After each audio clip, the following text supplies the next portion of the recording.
Buenas tardes. Les damos la bienvenida a la Biblioteca John F. Kennedy del Sistema de Bibliotecas Públicas de Hialeah. Hoy vamos a tener el desposorio de Maybel Gallardo con la literatura. Y las novias siempre llegan tarde, ¿verdad?, a sus bodas, así que la disculpamos por ese pequeño retraso. Es un gusto tenerlos aquí.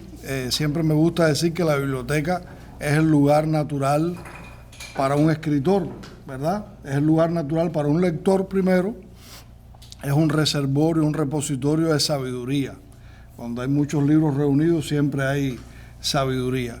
Y entonces estos espacios colaboran en que los escritores se acerquen a la biblioteca. En este sentido, bueno, la ganancia es triple porque Maybel es una lectora, es una escritora y también es una bibliotecaria. Y entonces, bueno, es una tarde 3 veces especial en ese sentido.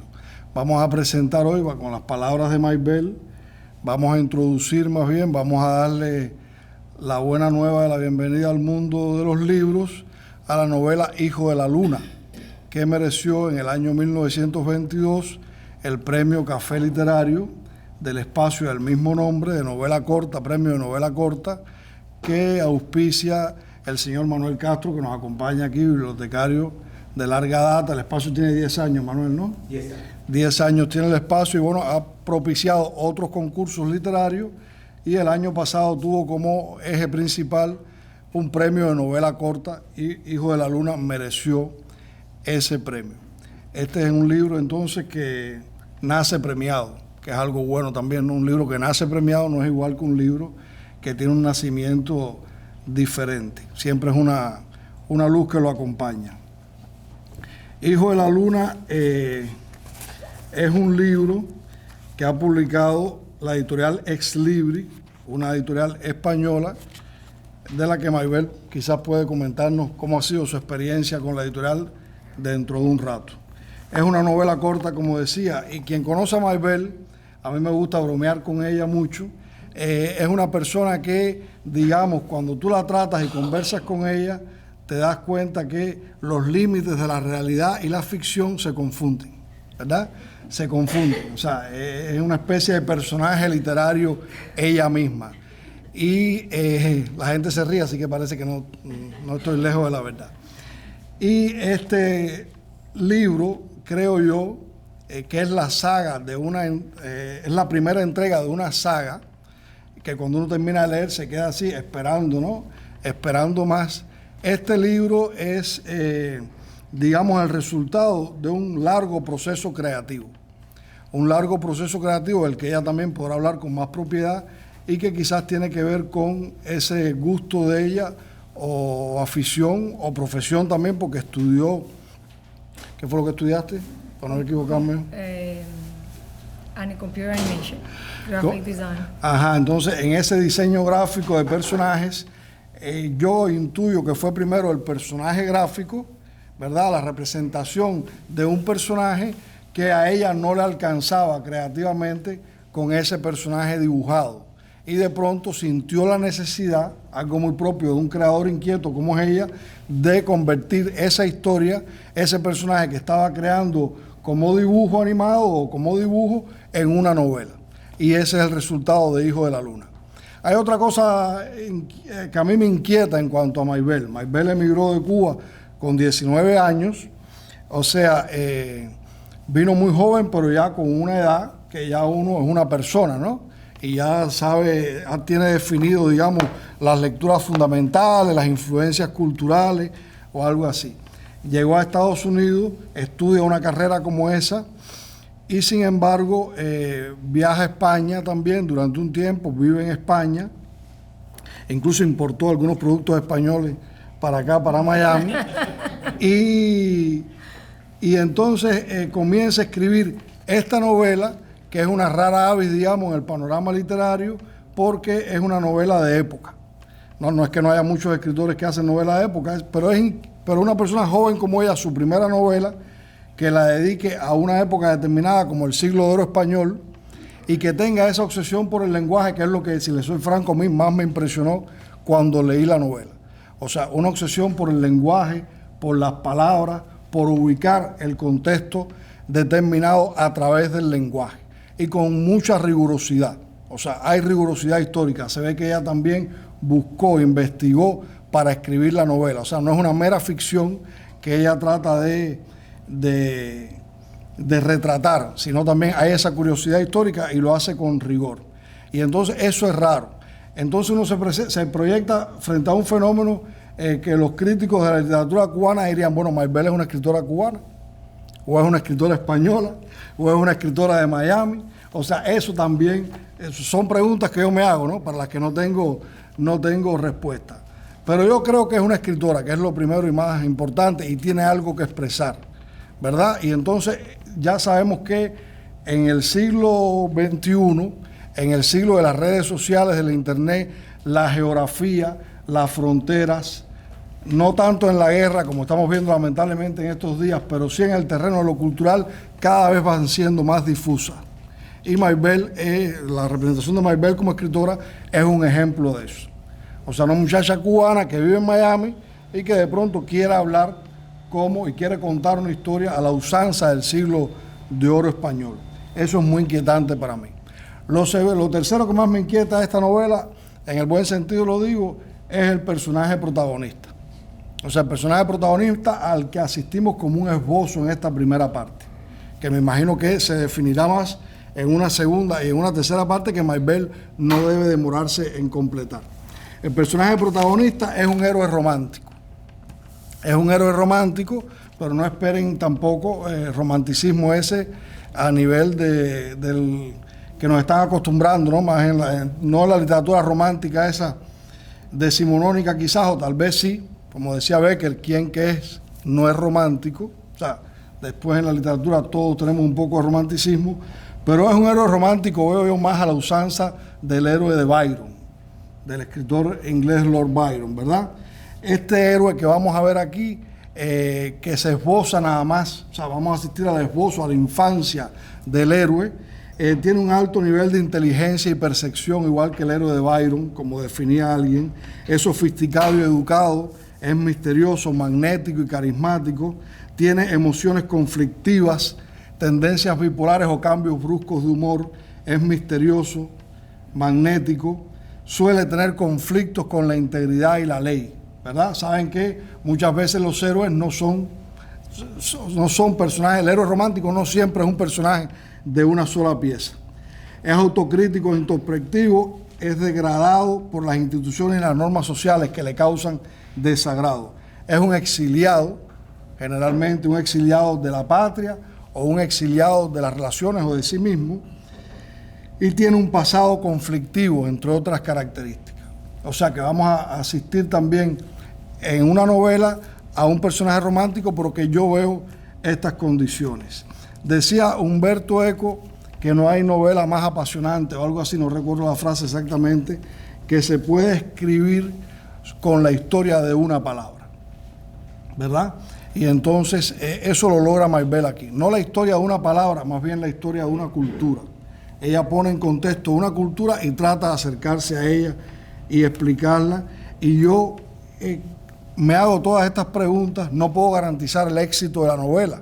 No puedo garantizar el éxito de la novela por una sencilla razón, porque esta es una primera entrega de una saga. Muchos aquí se recuerdan posiblemente lo que era la literatura de cordel, que fue muy popular durante 3 siglos entre Europa y en un país latinoamericano ahora, en ese tiempo no era un país latinoamericano como tal, que era Brasil, por la influencia europea. Y la literatura de cordel era aquella literatura cercana al pueblo, que podía ser resultado de la literatura oral y que se vendía por entregas.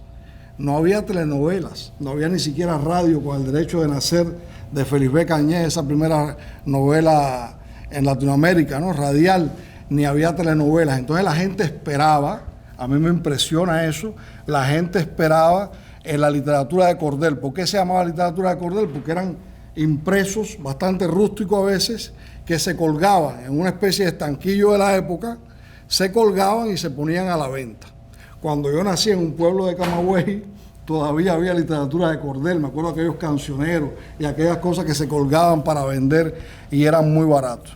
Entonces esto no es literatura de cordel, por supuesto, es un libro bien hecho y con una edición bastante hermosa, bastante bien cuidada, en este papel mate que yo adoro para leer, cuando le empieza a faltar la vista a uno, pero es literatura de cordel en el sentido de que nos va a dejar expectantes por una segunda y una tercera entrega, porque el libro queda así, te deja con una inquietud.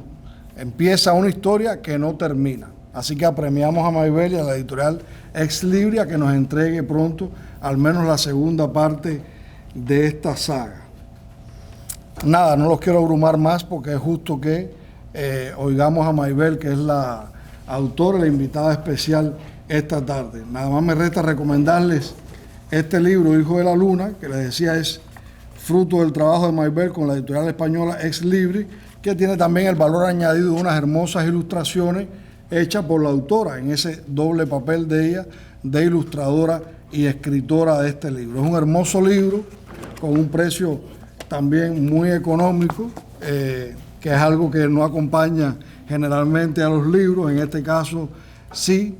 Invito a Maybel entonces que, bueno, para empezar, nos diga algo de por qué así, cuál fue la primera razón que la motivó a escribir esta novela.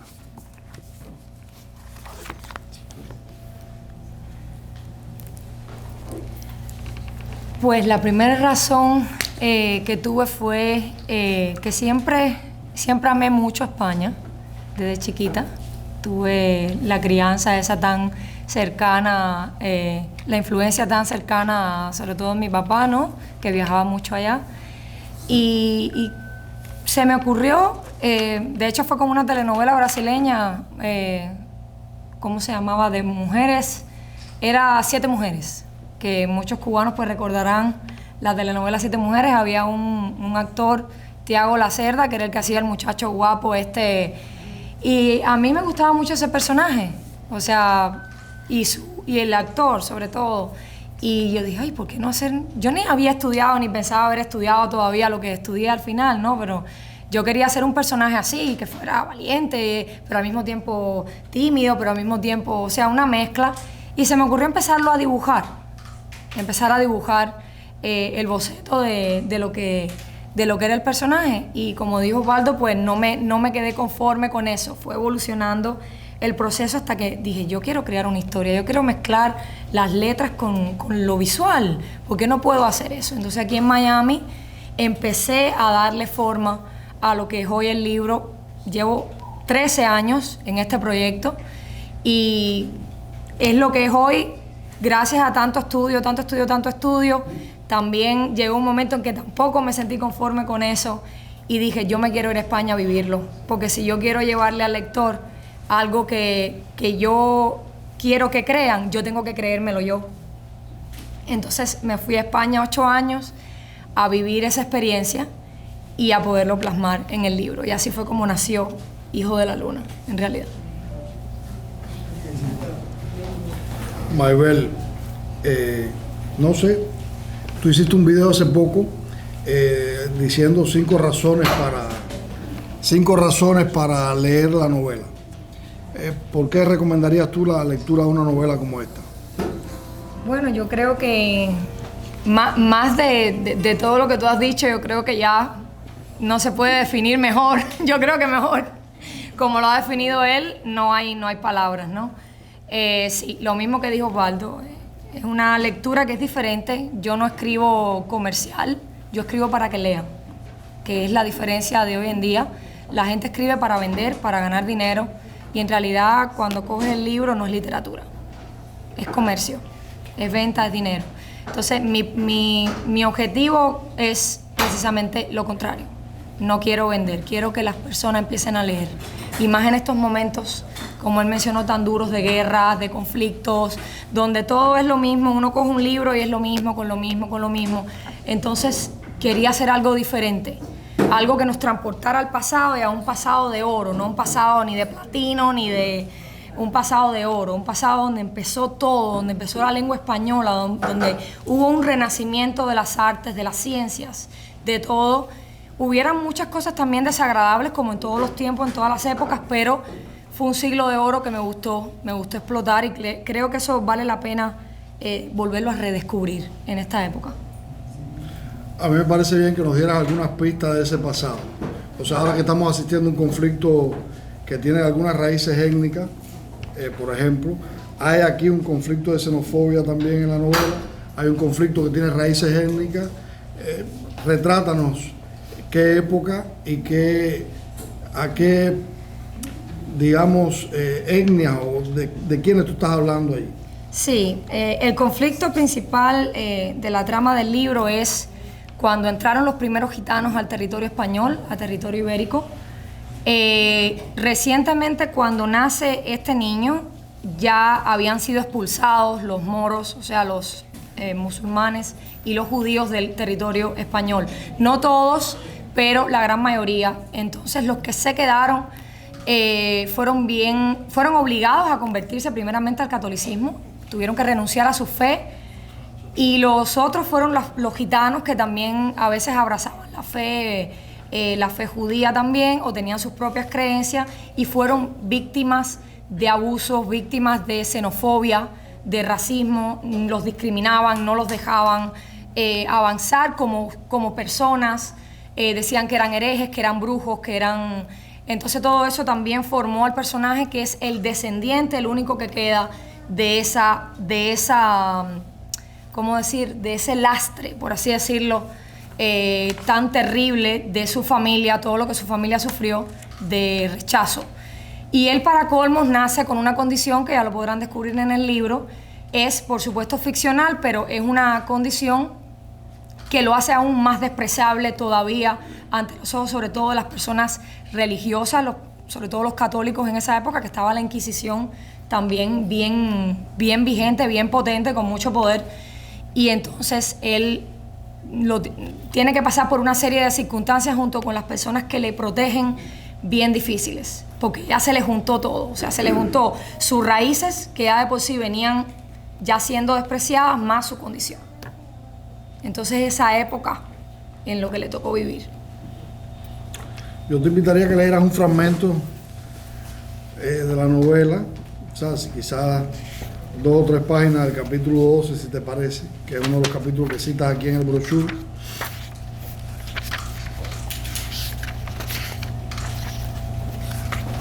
Para que los asistentes puedan acercarse al tono de lo que vas contando. Capítulo 12.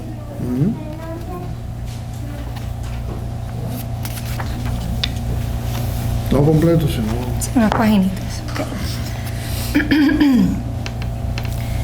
Al 8º día, pasada la 4ª hora de la tarde, arribamos finalmente a la abadía, cruzando el pequeño puente sobre el río hacia la portería del monasterio.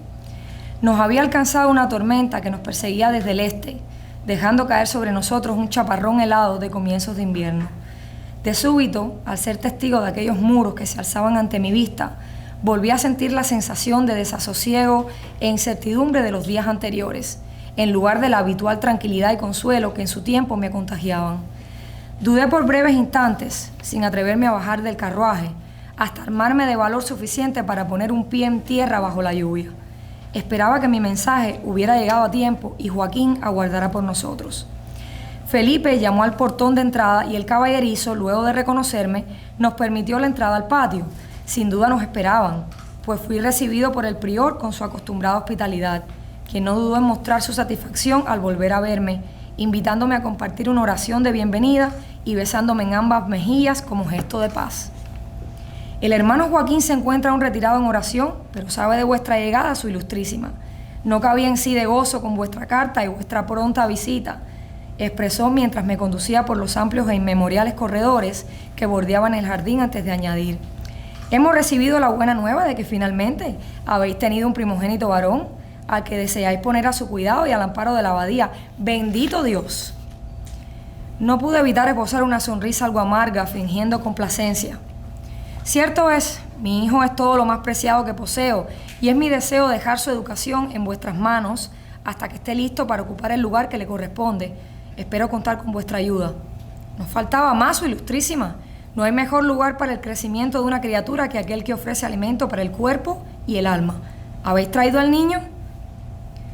Por un instante titubeó en mi respuesta. Apenas sabía si mi empeño de ocultar la verdadera naturaleza de Tiago ante los ojos de los demás religiosos resultaría. Por fortuna, Hube de cubrir la marca en su cuello con cosmético de mujer y la lechuguilla de su camisa, luego de cambiar sus ropas de la noche anterior. Se encuentra dormido en el carruaje. Ha sido un largo e incómodo viaje. Fui invitado a tomar asiento y servido una copa de vino en el desierto refectorio, pues la mayoría de los residentes se encontraban descansando después de la comida.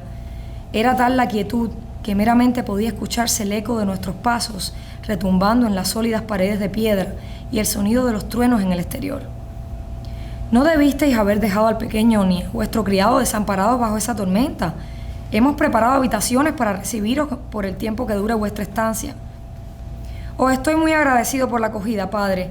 Mi hijo permanecerá, pero nosotros volveremos a casa mañana pasada la hora 9. Me llevé un sorbo de vino a los labios. Ya fuera por la angustia o la incertidumbre, estos se hallaban secos e incapaces de disfrutar del sabor.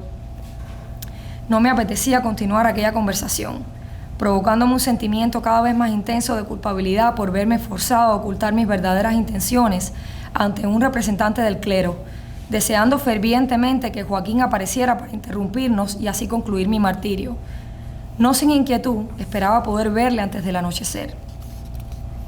Luego de un cuarto de hora, casi eterna, el suave chirrido del póstigo me anunció su llegada. Atravesando el umbral en mi dirección, se hallaba mi hermano con su acostumbrada sonrisa de gozo, sin dobleces, y sus brazos abiertos, vestido con su túnica negra hasta los tobillos, apenas ocultando sus zapatillas raídas. Si se tratase de un extraño, nunca hubiera imaginado que aquella figura delgada, dedicada con devoción a una vida de plena austeridad, se tratase de un miembro de una de las casas nobles más poderosas del reino de Castilla. Imagino que en aquel instante debí sentirme verdaderamente aliviado y dichoso de su presencia, pues nunca hube de abrazarle como lo hice aquella tarde. La responsabilidad de mis hermanos menores al morir nuestros padres se abatió sobre su primogénito.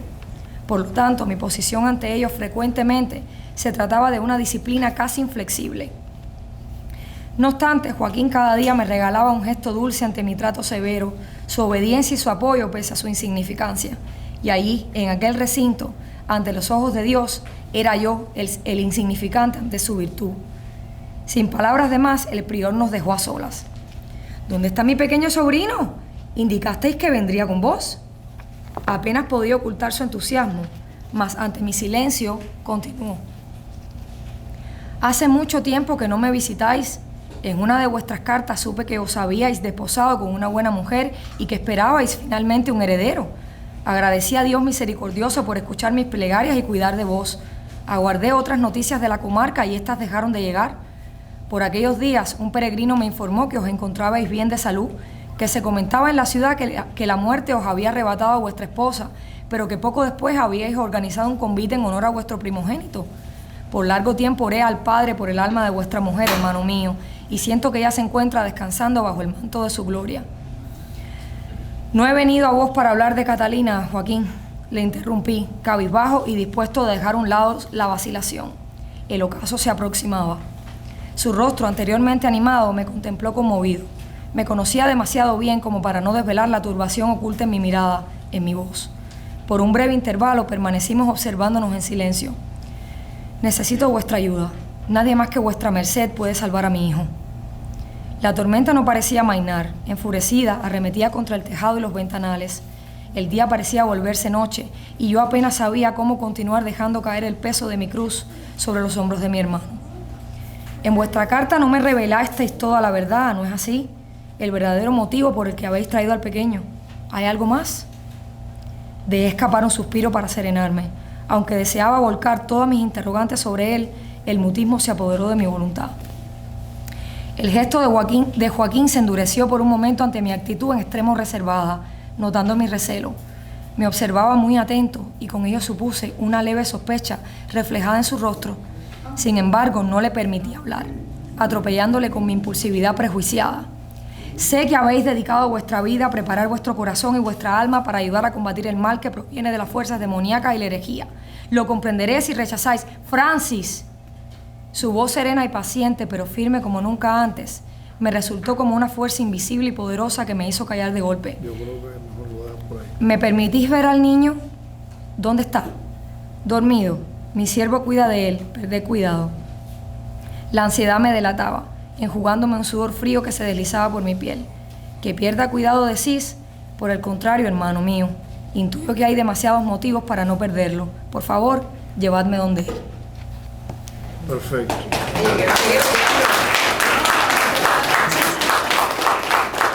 A mí me preocupaba que, como dicen mis hijos, cuando estamos viendo una película, no me hagas spoiler, ¿no? Y entonces, hasta ahí estaba perfecto.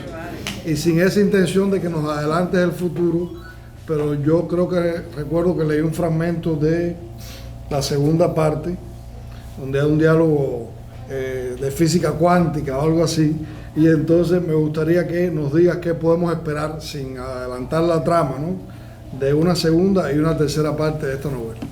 Sí, bueno, la segunda parte, por supuesto, es una continuación de esta.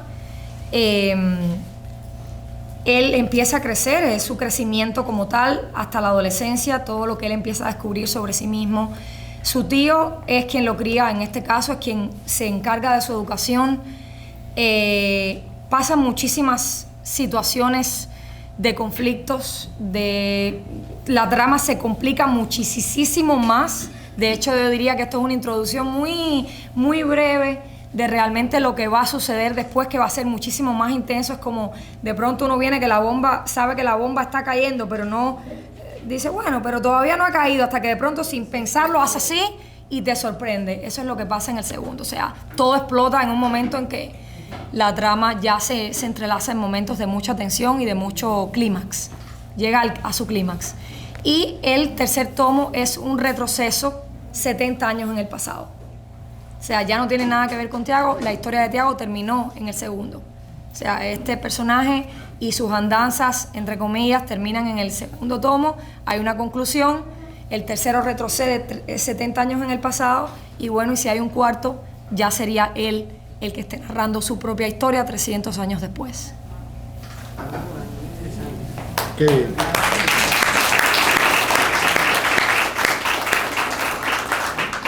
Yo creo que si alguien del público ahora quiere hacer una pregunta, un comentario, sería un buen momento para dialogar con Maybelle. Si alguien tiene o quiere decir algo. Lo mío es un comentario. Bueno, yo les cuento que yo estuve el día que a Maybelle le entregaron el premio de la novela corta. Yo no sabía quién era esta muchacha, nunca la había conocido. Pero la compañera mía de trabajo, yo trabajaba en una escuela que se llama Matter Lakes Academy, la profesora Iris Sardiñas de español, que era la vecina mía del aula. Yo enseño literatura inglesa y ella enseña literatura española. Entonces éramos compañeras de trabajo y casualmente hemos hecho una amistad aquí con el café literario y hacen la convocatoria de la novela corta. Iris me dice, tienes que ir a la presentación de esa novela, porque yo no sé quién es, porque eran anónimos, pero la persona que ganó esa novela, está buenísima esa novela. Fíjate que yo pensé que era plagio. La estoy delatando. Yo rebusqué a ver si esa persona, porque ya no sabía si era mujer o hombre, había cometido plagio y no encontré nada, pero está muy buena esa novela, buenísima, te digo que buenísima. Y yo vengo con mi hijo al café literario donde presentan el premio. Ese día Maybelle lee un corto que escribió ella, les cuento, era como un diálogo interno que tiene uno de los personajes me imagino un momento adelantado del libro. Y yo me identifiqué tanto con esa escritura, sin saber quién era Maybelle. Yo nunca había conocido a Maybelle, hoy por hoy es mi amiga. Sin saber nada sobre el libro, sin saber incluso que ella era la ganadora de esa tarde. Y escuché eso que ella leyó y me impactó. Y ella, en el momento donde tomamos el café, en ese momentico, me dice, te lo voy a regalar. Me lo firmó, me lo dedicó, y yo tengo esa escritura que no se la voy a adelantar porque está muy buena. Así que tienen que leer los próximos libros. Pero me lo dedicó mi hijo, porque era el más chiquitico ahí, fue el que le presentó el premio a Mabel. Te lo juro, no conocía a esta muchacha. Y desde ese entonces fue la ganadora del libro. Hemos tenido una bonita historia de amistad entre nosotras. Hemos conversado muchos temas que ella ha incursionado en el rebusco de sus libros, que son muy interesantes, cosas que la persona verá que no la piensa, pero son muy interesantes y son temas que creo que a todos nos interesarían de alguna forma.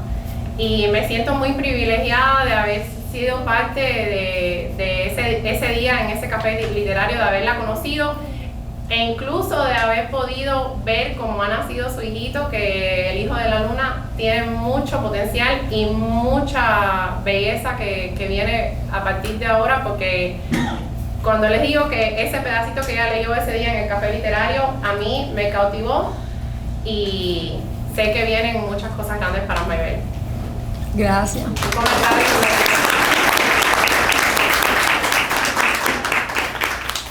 ¿Algún otro comentario?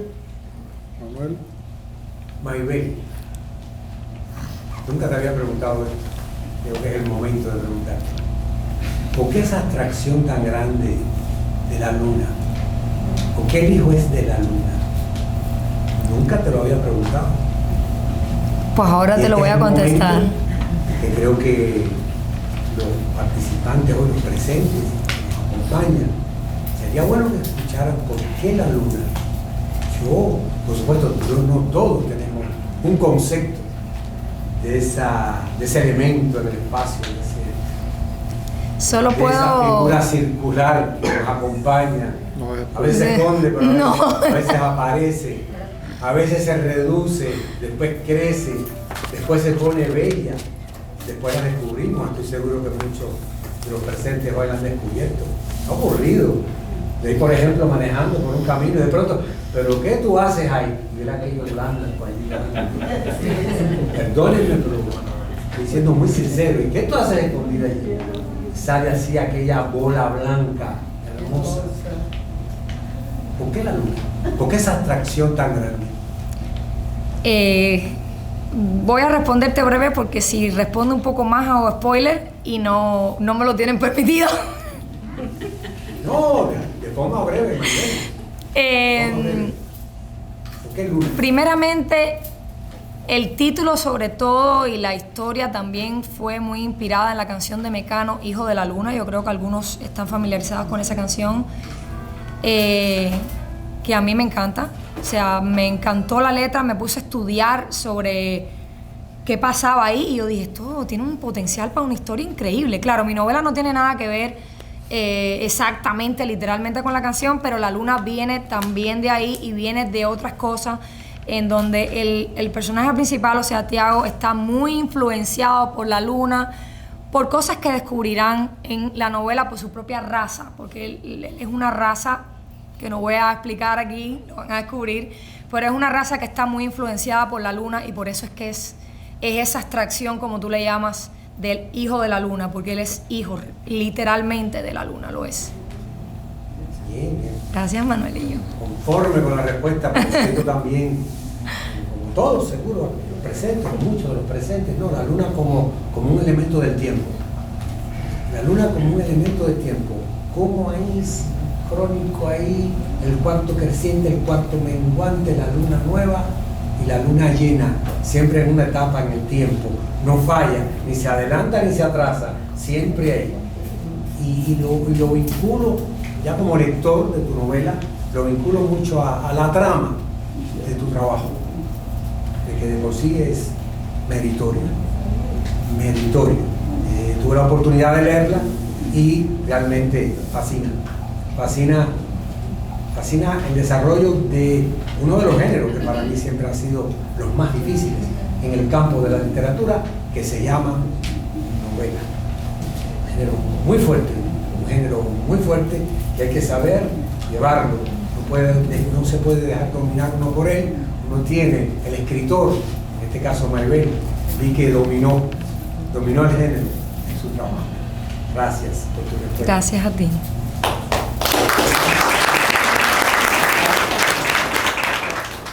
¿Algún otro comentario? Bueno, un breve comentario. Después de lo que ella ha expuesto aquí de ese personaje que creo se llama Tiago, yo estoy loca por leer. Gracias. Así que ahora tengo mucha curiosidad por ver cómo se desarrolla ese personaje, que debe ser muy interesante la impresión, o sea, la percepción. No se va a decepcionar. Muy bien. Bueno, es bien difícil hablar desde este plano y que lo de atrás no me tendría que estar mirando todo el tiempo. Fue un placer para mí ser jueza, porque de verdad que no creo que hay muchos más aventajados que yo, escritores aquí rodeados.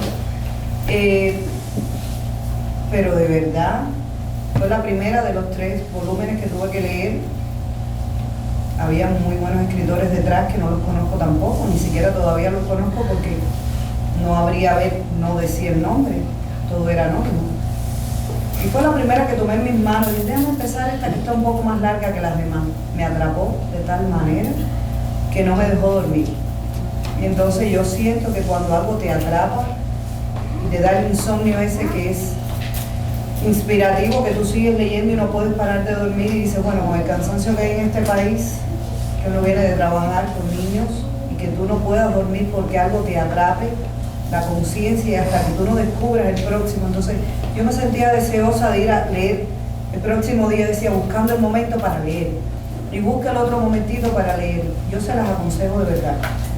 Es una historia atrapadora que te lleva en aquello de lo incógnito y tú quieres saber dónde va a parar, hasta dónde llegará ese niño, qué harán con ese niño.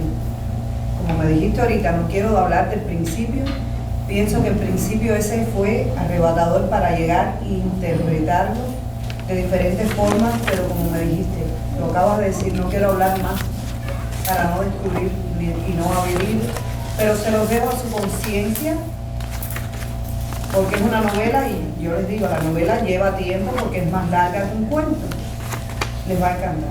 Y no la conozco igual que Manzano, América Manzano, no la conocíamos ni sabíamos, pero yo le comenté, tienes que leerla. Yo no sé, esta muchacha o este muchacho o este señor, tiene que haber, y me fui a buscar. La luna, el hijo de la luna, nada. Yo dije, esta mujer tiene que haber sido una española eso se la tomó cualquier española costumbrista de esto de allá de España, pegando a Andalucía, esto tiene que haber sido tomado en algún lugar. Nada, pues se lo aconsejo. No. Con nosotros no es fácil. No, y nos vamos. Ellas son buenas críticas, ellas son muy buenas críticas. Y nos fuimos a buscar googleando, porque es como dice el dicho, cuando uno busca encuentra. No encontré nada parecido y dije, no, entonces esto es algo grandioso, y compararlo con otros trabajos también que había muy buenos, ¿okay? De la autonomía cubana y toda esa relación, pero esto era algo bien elaborado, más que trabajado, más que incursionado, una novela y que te atrape tanto tiempo que tú tengas ganas de regresar del trabajo para seguirla leyendo. No, yo te digo que ella se lo merece. Gracias, Ivy. Gracias.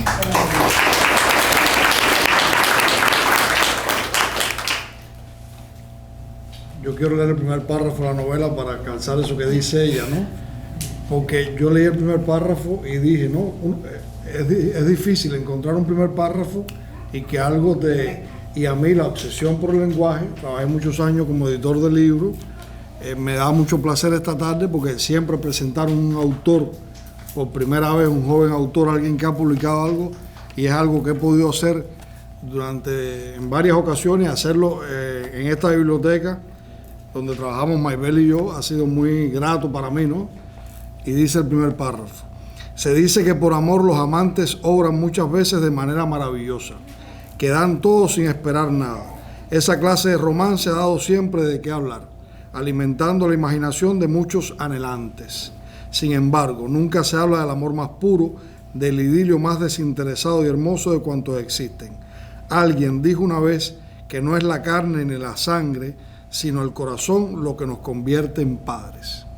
Algo que empieza así tiene por lo menos la atención del lector garantizado por las próximas horas, ¿no? Así que bueno, si Maybel quiere compartir algo más con nosotros, hablar algo de la edición del libro, de algo que te dé gusto decir. Sí, primero que nada, tengo tantas personas a las que agradecer que yo creo que que si me pongo a citar nombres, yo creo que tengo miedo que se me quede alguien, porque son tantas las personas que le debo tanto. Muchas de ellas están aquí sentadas, otras no están aquí, pero las que están aquí, quiero agradecerle primeramente Manuel, Osvaldo, América, Ibis, a ver a quién más, mi esposo, mi familia que está por aquí sentada, el apoyo incondicional. Mi esposo es español, es andaluz, también por ahí ha venido la cosa, ¿no? Ya que lo mencionaste. Sí, claro, esa es la provocación. Muchas gracias de verdad a todos por todo el apoyo que me han dado hoy y siempre, pero en especial yo quería también agradecer a la gente en España que me está viendo, mis amigos, mi familia linda española que está allá, que me inspiró tanto a hacer esto, también a hacer este trabajo, que me abrió sus puertas sin conocerme y me dio esa posibilidad de sentirme en familia. Pero en especial quiero agradecer a una persona que sin esa persona, sin ella, esto no hubiese sido posible para absolutamente nada. Mi sueño no hubiese sido nada más que una idea, unas ganas de poderlo llevar a cabo, pero que nunca hubiese podido ser. Y esa persona es América Manzano.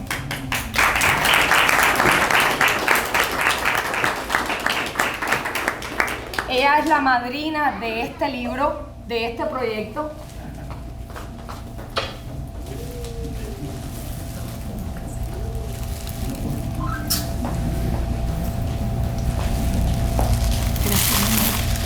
No.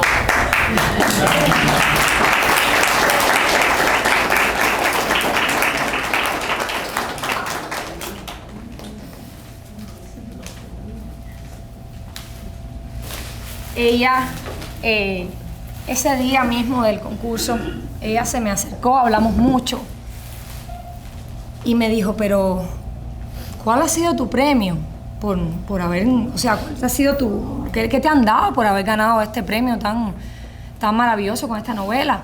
Yo le dije, bueno, un diploma y una caja de bombones. Me dijo, pero ¿no te han dado dinero? ¿No te han dado por lo menos publicarte el libro en alguna editorial o algo? Le he dicho, no, América, no, normal, un diploma. Me dijo, bueno, ¿sabes qué?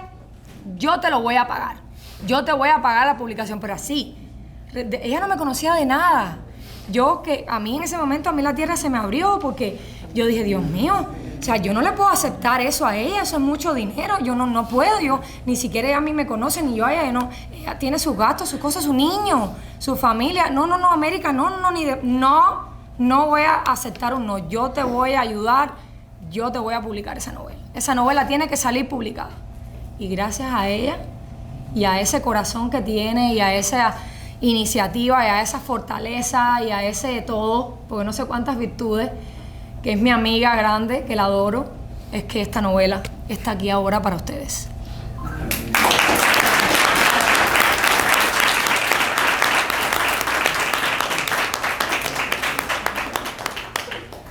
Con el permiso, Osvaldo, de escritora a escritora, América Mara Manzano, una poeta. No olviden el nombre, América Mara, una poeta. Toda una poeta. Alguna vez, el mes que viene, el año que viene, en 10 años, verán el nombre. Hay un libro que se va a presentar de América Mara Manzano. Les invito, vale la pena el tiempo. De corazón lo digo, vale la pena escuchar la poesía de la escritora que está por allá al lado. De esa poeta a la que, entre otros poetas de café literario, admiro también. Las gracias también se las tienes que dar ahí, porque si no fuera por ella que me Hombre, dijo por que supuesto, viniera, pero es que no me han dejado hablar. En el sentido de que ella me puso a mí y me dijo, eso es algo que está impresionante. Yo la quiero a ella como, ella para mí fue mi mamá en mi escuela, como una mamá para mí. Y cuando ella me dijo así, oye, no, como madre, que sentido que me guió y está delatando, no parece, ¿no? Y que ella me ha dicho así con esa convicción. La persona que escribió esto es tremenda escritora y merece que de verdad que este libro sea un libro grande. ¿Cómo yo no voy a decir por una bobería cumple tu sueño? Es que de verdad que esa fue una inspiración muy grande mía por ella. ella. Esperanzas y ella dijo, bueno, voy a actuar. Ya, esas cosas. Yo no me siento bobería. traído, Maybel. Me lo aprendí, tú no, pero... El mismo de mi primo. Nadie sabía quién El fue. primo desconocido. Osvaldo Gallardo, Maybel Fue Gallardo. casualidad, todo fue casualidad. Y que hayas escrito ese día esa cosa que como que me cautivó, yo dije, coño, esta muchacha escribe lindísimo. Es así, en la vida es así. No, de verdad. Gracias, Ivy. Es que me quedo, tú sabes que yo no me han dejado hablar porque se han puesto, he saltado para acá, para ir para acá y he pasado a Manuel. Y no me han dejado. A ti, de verdad, muchísimas gracias por todo lo que has hecho. Principalmente, igual que Osvaldo, a los dos, porque los dos fueron jueces míos y de los otros que participaron, por la justicia, porque si mi novela realmente no hubiese valido la pena, yo les hubiese agradecido que no la hubiesen cogido.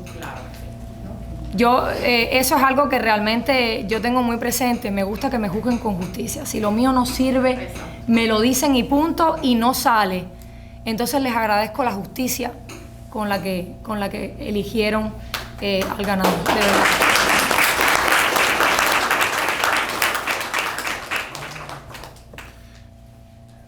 Vamos a tener entonces hemos tenido una tarde muy agradable, o sea, un rato muy agradable. Yo creo que Hijo de la Luna nace, digamos, con una buena premonición, ¿no? De luna llena, no de cuarto menguante. Y nada, espero que lean la novela. Vamos a tener la oportunidad de llevarnos la novela firmada por la autora, que dentro de 50 años, quién sabe, tenemos un incunable, ¿no? Una edición príncipe que valga unos cuantos miles de dólares que nos vendrían bien a todos esta tarde aquí. Así que no pierdan la oportunidad de llevarse la novela, que tiene un precio irrisorio realmente, muy barato. Todo que la compren, para que pueda ser la próxima. Así que pueden dejarle propina también. Pueden dejarle propina también. Y bueno, quiero terminar agradeciéndoles este rato de promoción de la lectura, que es al final el objetivo de la biblioteca, ¿no? De encuentro un escritor, de promoción de la lectura, de algo que nos haga felices a todos. Con esta frase de Jorge Luis Borges quiero terminar. Ese gran escritor argentino que decía que la lectura debe ser una de las formas de la felicidad y no se puede obligar a nadie a ser feliz. Así que muchas gracias. Maybel firma los libros. Muchas gracias a todos. Gracias por venir.